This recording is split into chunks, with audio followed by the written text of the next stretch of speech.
नमस्कार, राजस्थान समाचार में आपका स्वागत है। पेश है राजस्थान की खास खबरें।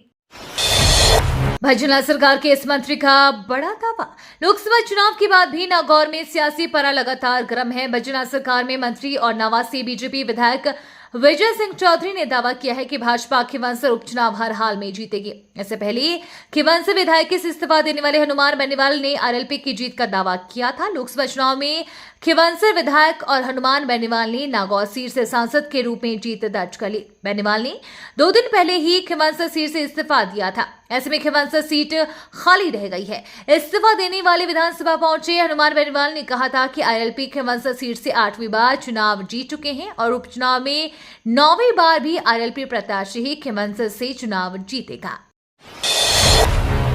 सामाजिक सुरक्षा पेंशनर्स के लिए अच्छी खबर। प्रदेश में सामाजिक सुरक्षा पेंशनर्स के लिए अच्छी खबर है। राज्य सरकार इस महीने 15% बढ़ी हुई पेंशन लाभार्थियों के खाते में ट्रांसफर करेगी। सामाजिक न्याय एवं अधिकारिता मंत्री अविनाश गहलोत ने इसकी जानकारी दी। गहलोत ने कहा कि इससे भजनलाल शर्मा ने चुनाव से पहले सामाजिक सुरक्षा पेंशन बढ़ाने का वादा किया था। इसके बाद बजट में पेंशन बढ़ाने की घोषणा की थी। मंत्री गहलोत ने कहा कि 24 जून को आरआईसी सीएम भजनलाल पेंशनर्स को बढ़ी हुई पेंशन का तोहफा देंगे। गहलोत ने कहा कि मुख्यमंत्री भजनलाल सरकार का सपना है कि जन कल्याण के लिए काम करेंगे। चुनाव से पहले किए गए वादे नीतिगत दस्तावेज बनाकर जनता के सामने पेश करेंगे और कहेंगे जो कहा है वो किया है। जनता को पानी के बिना प्यास समाने का काम राजस्थान की सरकार कर रही है। गर्मी के तीखे तेवर के बीच जिले भर में लगातार घोषित बिजली कटौती व पानी की समस्या लगातार बढ़ती जा रही है। बिजली व पानी की समस्या के समाधान की मांग को लेकर कल मार्क्सवादी कम्युनिस्ट पार्टी के कार्यकर्ताओं व आम जनएसी का सांसद अमर राम व धोत के पूर्व विधायक पेमा राम की अगुवाई में शहर के ढाका भवन से जिला कलेक्ट्रेट तक सरकार के खिलाफ आक्रोश रैली निकाली। दिल्ली विश्वविद्यालय में नौकरी पाने का शानदार अवसर। दिल्ली विश्वविद्यालय में नौकरी सर्च कर रहे उम्मीदवारों के लिए एक शानदार अवसर है। इसके लिए राजधानी कॉलेज में असिस्टेंट प्रोफेसर के पदों पर भर्ती के लिए वैकेंसी निकाली है। जिन उम्मीदवारों के पास इन पदों से संबंधित योग्यता है वे दिल्ली विश्वविद्यालय की आधिकारिक वेबसाइट du.ac.in और कॉलेज वेबसाइट rajdhanicollege.ac.in पर जाकर आवेदन कर सकते हैं। इसके लिए राजधानी कॉलेज ने आवेदन प्रक्रिया शुरू कर दी है। ट्रेन यात्रियों के लिए अच्छी खबर। बालाजी से चूरू तक चलेगी स्पेशल ट्रेन। ट्रेन में बैठकर यात्रा करने वाले यात्रियों के लिए अच्छी खबर है। यात्रियों की सुविधा के लिए रेलवे सप्ताह में 6 दिन डेहर का बालाजी जयपुर से चूरू स्पेशल ट्रेन का संचालन करेगा।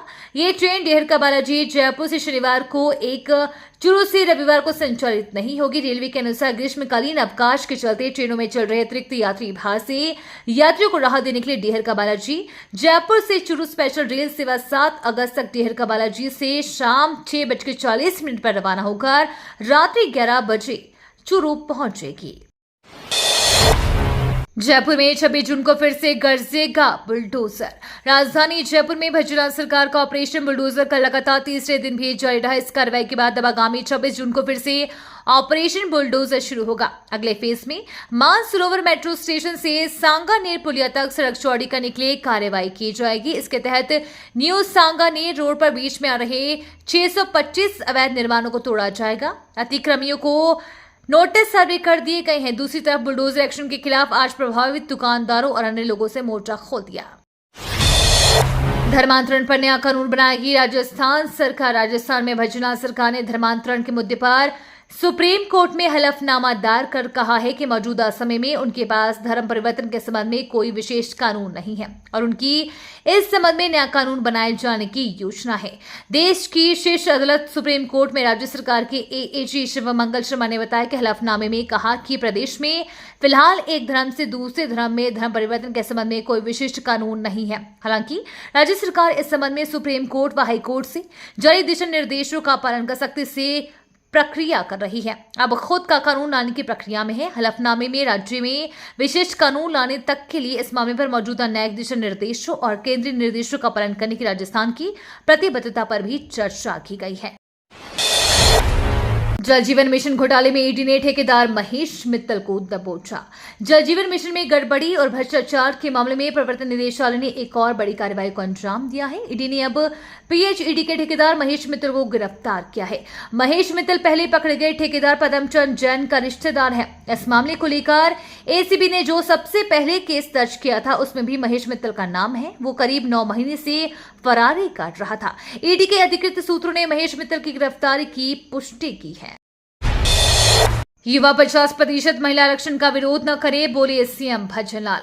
राजस्थान के मुख्यमंत्री भजनलाल शर्मा ने प्रदेश के युवाओं से कहा कि तैयारी करिए, आगे बहुत वैकेंसी आने वाली है, जबरदस्त तरीके से आने वाली है। किसी भी कीमत पर हमारे प्रदेश के युवाओं को निराशा हाथ नहीं लगेगी। उनकी जो आशा है उनके अनुरूप हमारी सरकार काम करेगी। वहीं आरक्षण की इस घोषणा को लेकर सीएम भजनलाल शर्मा का अभिनंदन किया गया है। सरकार के इस फैसले से महिलाएं और छात्राएं काफी खुश हैं। इस अवसर पर मुख्यमंत्री भजनलाल शर्मा ने कहा कि महिलाओं को सम्मान और समानता के अवसर प्रदान करना राज्य सरकार का कर्तव्य है। 3rd ग्रेड शिक्षकों ने उठाई तबादलों की मांग। राजस्थान शिक्षक संघ एकीकृत का प्रदेश स्तरीय धरना उपखंड कार्यालय बाड़ी के बाहर दिन भर चला, जिसमें शिक्षकों ने अपनी मांगों को रखा। यह धरना राजस्थान शिक्षक संघ एकीकृत के प्रदेश महामंत्री डॉक्टर रणजीत मीणा के नेतृत्व में हुआ। धरने में प्रदेश संगठन मंत्री चंद्रभान चौधरी ने राज्य प्रतिनिधि के तौर पर भाग लिया। धरना शिक्षकों द्वारा वर्षों से लंबित तृतीय श्रेणी अध्यापक स्थानांतरण को लेकर 3 वर्ष से अधिक समय से तृतीय श्रेणी अध्यापक, वरिष्ठ अध्यापक, व्याख्याता, उप प्राचार्य, प्रधानाचार्य सहित कई उच्च पदों की डीपीसी को लेकर पुरानी पेंशन योजना को यथावत रखने की मांग को लेकर दिया गया। पूर्व कैबिनेट मंत्री विश्वेंद्र सिंह को झटका। राजस्थान के भरतपुर पूर्व राज परिवार के पारिवारिक विवाद मामले में बड़ा अपडेट आया है। एसडीएम ने संबंधित मामले के दोनों पक्षों की सुनवाई करते हुए प्रार्थना पत्र को निरस्त कर दिया है, साथ ही प्रार्थी को निर्देशित किया है। ये मामला एसडीएम कोर्ट के क्षेत्राधिकार का नहीं है, इसलिए संबंधित न्यायालय में नया दावा पेश करे। पूर्व कैबिनेट मंत्री विश्वेंद्र सिंह के अधिवक्ता यशवंत सिंह फौजदार ने मीडिया से कहा कि गुरुवार को एसडीएम कोर्ट में मामले की सुनवाई हुई है। एसडीएम ने आदेश सुनाते हुए कहा कि यह दावा एसडीएम कोर्ट के क्षेत्राधिकार के बाहर का है। गहलोत द्वारा शुरू ग्रामीण और शहरी ओलंपिक बंद होंगे, 70,000 भर्तियां होंगी। राजस्थान में अशोक गहलोत के राज में शुरू हुए ग्रामीण और शहरी ओलंपिक बंद होंगे। भजनलाल सरकार खेल कंपटीशन की नई स्कीम लाएगी। खेलो इंडिया गेम्स की तर्ज पर खेलो राजस्थान यूथ गेम्स करवाएगी। अविलंब नीट का पेपर रद्द करना चाहिए, अशोक गहलोत ने की सरकार से अपील। नीट परीक्षा में हुई कथित गड़बड़ियों को लेकर विपक्ष सरकार पर हमलावर है। कांग्रेस नेता राहुल गांधी ने गुरुवार को प्रेस कॉन्फ्रेंस कर सरकार से नीट परीक्षा में हुई लापरवाही को लेकर सवाल खड़ा किया है। अब राजस्थान के पूर्व सीएम अशोक गहलोत ने भी सोशल मीडिया प्लेटफॉर्म पर पोस्ट के जरिए इसे अविलंब रद्द करने की मांग की है। पूर्व सीएम ने लिखा कि एनटीए द्वारा आयोजित नेट परीक्षा की गड़बड़ियों को स्वीकार कर पेपर रद्द कर दिया गया है, लेकिन नीट परीक्षा में पेपर लीक और बेईमानी के सबूत मिलने के बाद भी नीट परीक्षा को रद्द नहीं किया जा रहा है। ऐसी क्या वजह है कि एनडीए सरकार मेडिकल जैसे संवेदनशील क्षेत्र की परीक्षा में गड़बड़ियां होने के बावजूद रद्द नहीं कर रही है। इंडिया पोस्ट के नाम पर ठगे जा रहे हैं लोग, पीआईबी ने किया आगाह। साइबर ठग लोगों को ठगने के लिए इंडिया पोस्ट के नाम पर से लोगों को मैसेज भेज रहे हैं। आपका पैकेज वेयरहाउस में पहुंच गया है, आपका एड्रेस अपडेट करें। इस मैसेज के साथ एक लिंक भी है जिस पर क्लिक करते ही आपका खाता खाली हो सकता है। इसमें पीआईबी ने लोगों को आगाह करते हुए कहा है कि इंडिया पोस्ट इस तरह के मैसेज नहीं भेजता है। ऐसे मैसेज के लिंक पर क्लिक ना करें। राहुल गांधी ने कहा जंग रुकवा दी, लेकिन पेपर लीक नहीं रुकवा पा रहे प्रधानमंत्री। पेपर लीक मामले पर राहुल गांधी ने पीएम मोदी पर निशाना साधा है। उन्होंने कहा हर परीक्षा में धांधली हो रही है, पेपर लीक में जो भी शामिल है उन पर कार्रवाई हो। छात्रों के साथ खिलवाड़ बर्दाश्त नहीं करेंगे। एजुकेशन सिस्टम पर बीजेपी का कब्जा है। बिहार में पेपर लीक की जांच होनी चाहिए। जंग रुकवा दी, पेपर लीक नहीं रुकवा पा रहे हैं। पेपर लीक पर प्रधानमंत्री देश को जवाब दे, संसद में पेपर लीक और नीट का मामला उठाएंगे।